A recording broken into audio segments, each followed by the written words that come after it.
অজু করার সময় অজুর পানি যখন মুখে লাগাবেন একটি দোয়া পড়বেন, আপনার চেহারা নূরের মতো উজ্জ্বল হয়ে যাবে ইনশাআল্লাহ। আপনার চেহারা নূরের মতো উজ্জ্বল হয়ে যাবে। চেহারা থেকে ব্রণ, মেস্তা, কালো দাগ সহ যাবতীয় সমস্যাগুলো আল্লাহ তাআলা দূর করে দিবেন এবং আপনার রিজিকে বরকত হবে ইনশাআল্লাহ।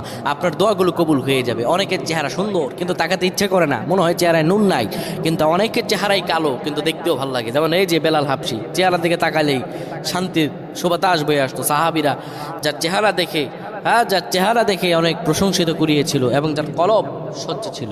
প্রিয় ভাইরা আমার, অজু যখন আপনি করবেন, অজুর পানিতে যখন আপনার চেহারা ভিজাবেন, তখন অজুর পানিতে আপনি এই দোয়াটা 3 বার পরে, দুরূদ শরীফ 3 বার পরে ফু দিবেন। দোয়াটি হলো আল্লাহু নূরুস সামাওয়াতি ওয়াল আরদ, আল্লাহু নূরুস সামাওয়াতি ওয়াল আরদ। পানিগুলো নিয়ে সেই পানির মধ্যে আপনি ফু দিয়ে চেহারার মধ্যে লাগাবেন। আমার